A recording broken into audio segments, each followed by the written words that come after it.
Pengesan gema adalah peranti sonar yang mengeluarkan denyutan bunyi ke dalam air untuk mengukur kedalaman lautan atau mengesan objek di bawah air.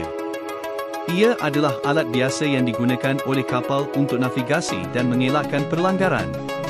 Sebuah pengesan gema menghantar denyutan gelombang bunyi dari transducer yang biasanya terletak di bahagian bawah badan kapal garis miring perahu.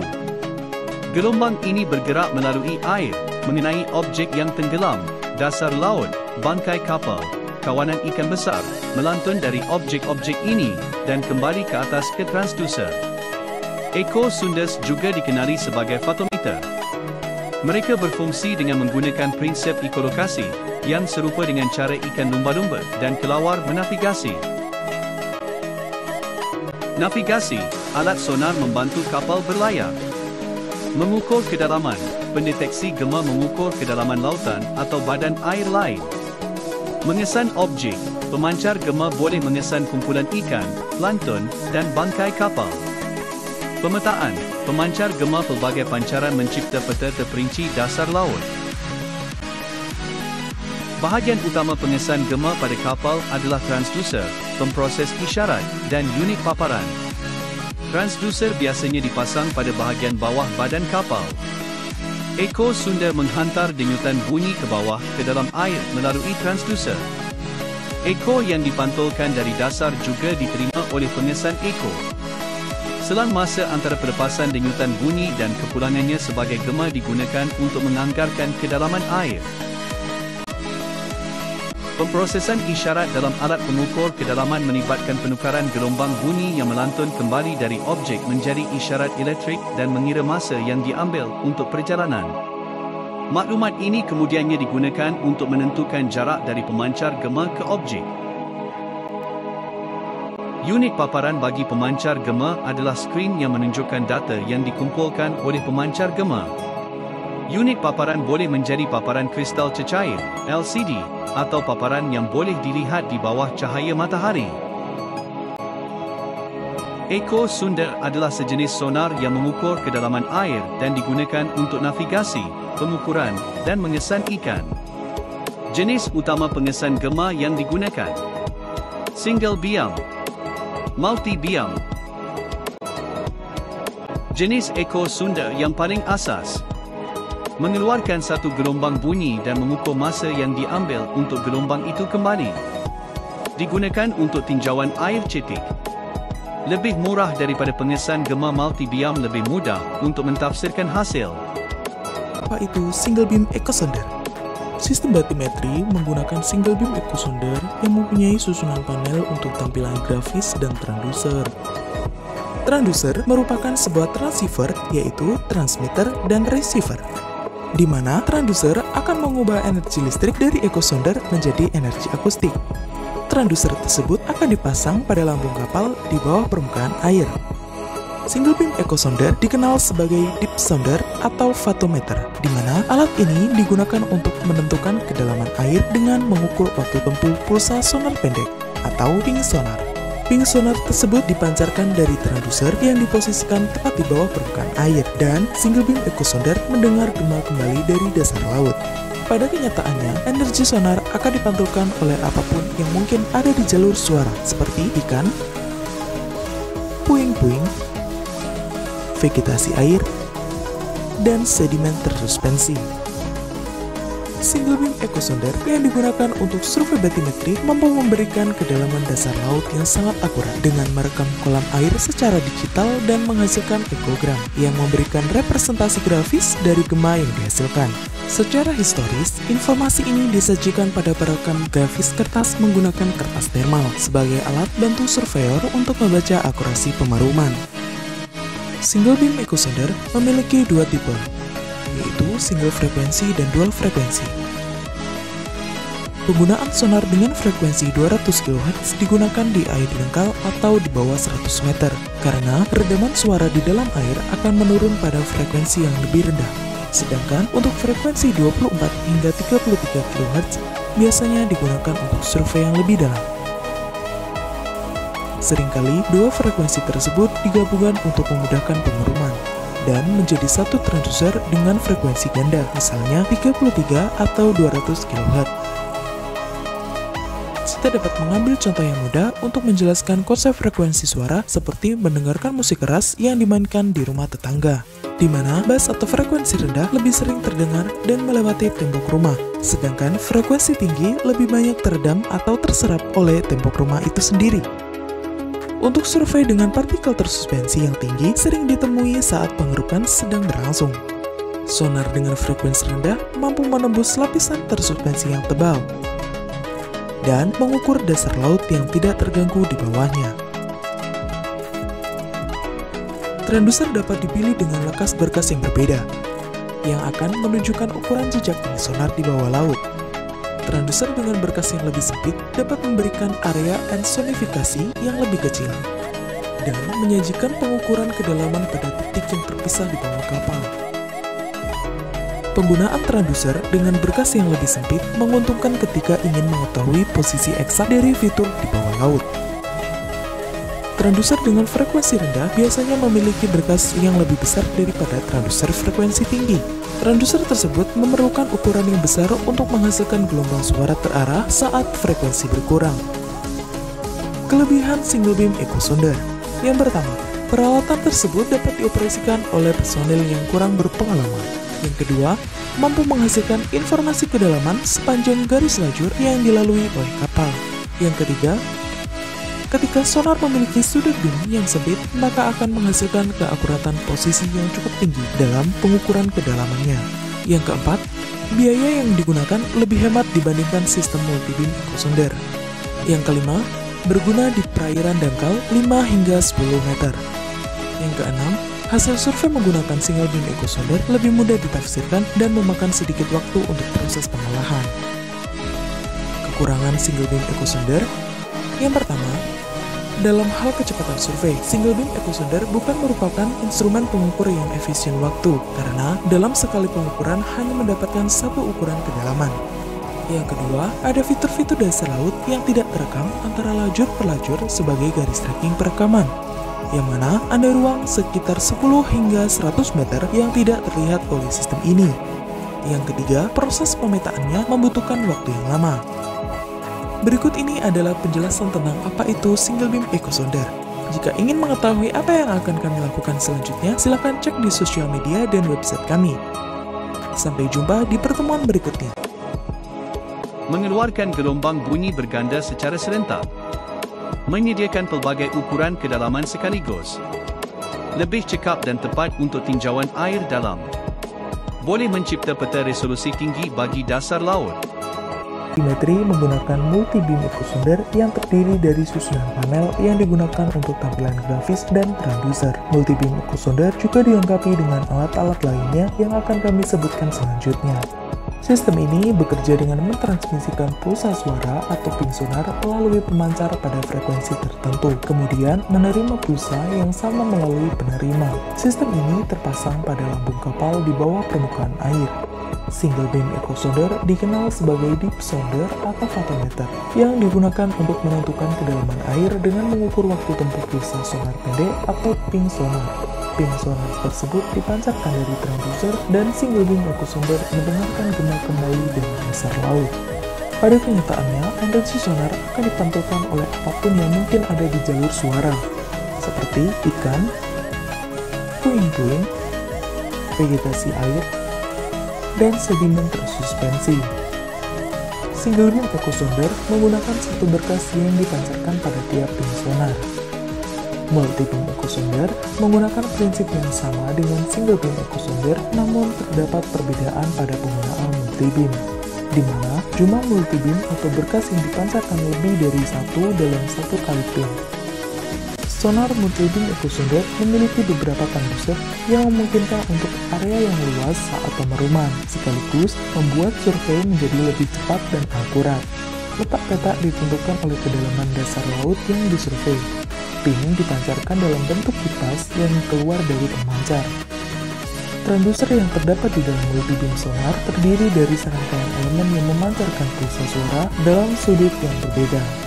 Sudut peta yang dihasilkan bervariasi per sistem multi-beam echo sounder, tetapi pada umumnya menggunakan 120 hingga 170 derajat. Pada multi-beam echo sounder, garis hijau adalah sudut peta Garis biru adalah sudut berkas dan arah berkas, di mana berkas yang akan menghasilkan footprint atau jejak berkas, dan garis oranye adalah kedalaman. Jika perahu bergerak sangat cepat dengan kecepatan tinggi sonar yang lambat, maka frekuensi pantulan suara dari dasar laut di area tersebut tercangkup lebih sedikit daripada jika perahu bergerak lambat saat unit disetel pada kecepatan ping sonar yang tinggi. Jika area yang dicangkup sangat dalam, maka perahu harus bergerak lebih lambat di area atas tersebut, atau unit harus menggunakan kecepatan ping sonar yang lebih tinggi untuk mencapai kualitas gambar yang sama dengan gambar pada kedalaman yang dangkal, karena membutuhkan waktu lebih lama untuk pulsa suara kembali ke transducer. Berikut adalah alat-alat yang digunakan pada sistem multibeam echo sounder yang terdiri dari panel echo sounder, motion reference unit. Alat ini dapat diletakkan di atas kapal atau di bawah lambung kapal. Alat ini digunakan untuk membaca dan mengoreksi gerakan kapal akibat gelombang laut. Untuk mendapatkan posisi yang akurat, motion reference unit digunakan bersama dengan satelit GPS. GPS sendiri digunakan untuk mendapat data koordinat saat berlangsungnya survei batimetri. Heading sensor digunakan untuk memberikan arah yang sebenarnya dari kapal terhadap arah mata angin.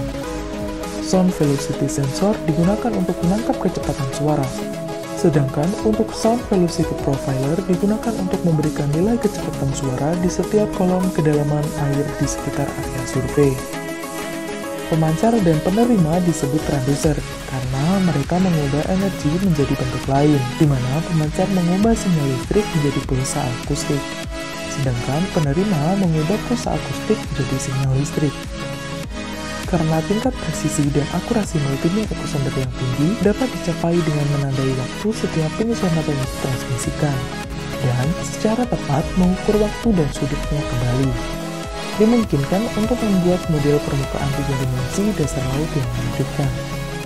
Gambar ini memiliki resolusi tinggi sehingga formasi topografi dasar atau bahkan objek manusia seperti puing-puing kapal yang tenggelam tampak seperti gambar 3 dimensi yang tajam. Keuntungan multibeam echo sounder. Yang pertama, multibeam echo sounder dapat menghasilkan data batimetri dengan resolusi tinggi atau 0,1 meter akurasi vertikal dan kurang dari 1 meter akurasi horizontal. Yang kedua, secara efektif dalam sekali survei batimetri, multibeam echo sounder mampu memetakan beberapa lokasi dasar laut yang berbeda dalam sekali waktunya. Yang ketiga, selain menghasilkan peta batimetri, multibeam echo sounder juga mampu menghasilkan gambar backsketcher daerah yang disurvei. Kekurangan multibeam echo sounder. Yang pertama, pengukuran dalam multibeam echo sounder membutuhkan biaya yang jauh lebih mahal daripada single beam echo sounder. Yang kedua, pengukuran untuk multibeam echo sounder lebih kompleks. Jika kalian ingin mengetahui apa yang akan kami lakukan selanjutnya, silakan cek sosial media dan website kami. Sampai jumpa di pertemuan berikutnya. The Multibeam Echo Sounder, MBES, is a sonar transmitter used for sounding and hydrographic surveys. Sounding is an activity carried out to obtain an overview of the seabed surface topography, while the hydrographic survey is the process of describing the bottom of the water starting from measurement, processing, to visualization. The multi-beam echo sounder in its measurement process is identical to the single-beam echo sounder, SBES. The difference is that from the number of beams emitted by each instrument, the single-beam echo sounder only emits one beam, BM nadir.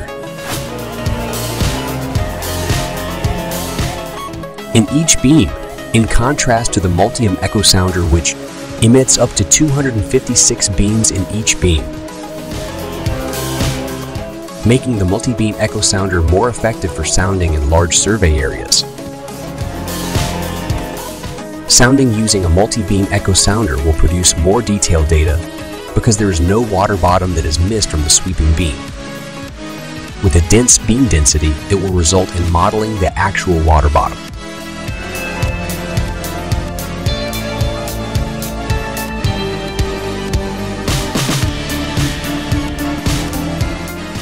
Motion sensor is a tool used to read and provide corrections to the movement of the ship during measurement, pitch, roll, yaw.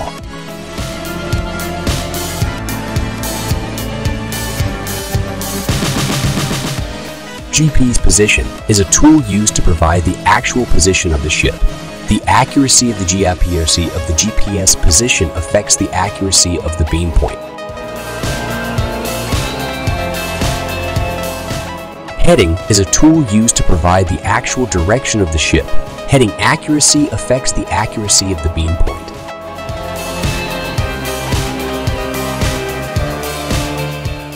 CVs, sound velocity sensor, is a tool used to provide a sound velocity value on the surface of the transducer.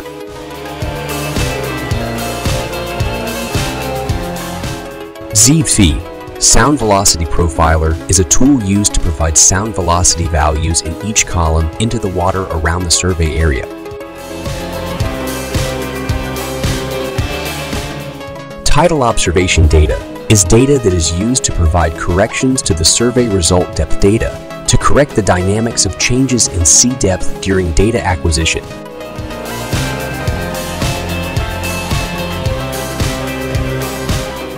SVEV data and tidal observation data are needed in the post-processing process, so the acquisition of MBs can be carried out without these instruments and data. Hydrographic survey stages using a multi-beam echo sounder. 1. Preparation. The preparatory stage consists of everything related to survey needs, starting from permits, secondary data preparation, site survey and survey lane planning, equipment preparation, and survey ship preparation. I. Making survey lane plan. Survey lane planning really needs to be considered, because it will affect the effectiveness of the survey. The multi-beam echo sounder survey strip is made parallel to the shoreline or following the depth contour, because the interval of the param lane is based on the depth of the survey area to avoid overlapping data and to avoid gaps in data. Making survey lanes refers to secondary data in the vicinity of the survey area. Param lane intervals are influenced by several factors: the depth of the survey area, the overlap value used, adjacent housing lanes, swath angle, maximum beam sweep angle. D. Tool preparation. The tools to be used in the survey need to be checked first, at least by conducting a dry test for the MB's tool. It will be better to check the tool if you carry out a performance test on board the ship to find out whether the motion sensor that we are using has correctly corrected the survey data.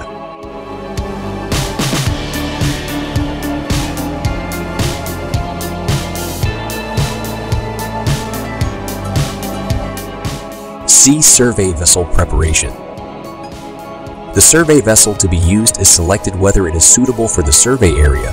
The tonnage of the vessel and the space on the vessel must also be considered when installing the MB survey tool.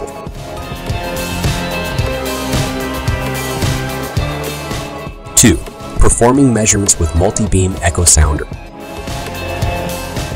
The measurement implementation stages consist of tool installation stages, patch tests, data acquisition using MBs, and CP data collection.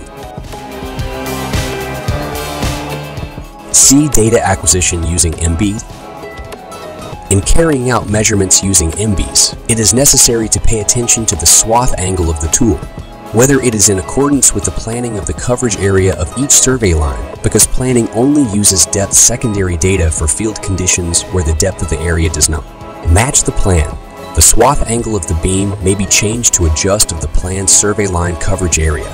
The frequency selection at each depth, power, pulse length, and sounding mode selection must also be considered at every change in depth. 4. Results. The results of MB's data processing can be presented in several forms, in the form of survey point coordinates and depth, DTM, and depth contours. The coordinates and depth of the survey points can be extracted directly from the observation points in the field, or derived from the DTM if you want to be presented with a certain grid range.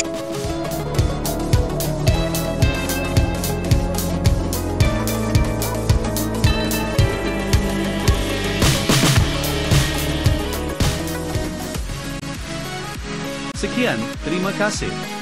Like, share dan subscribe.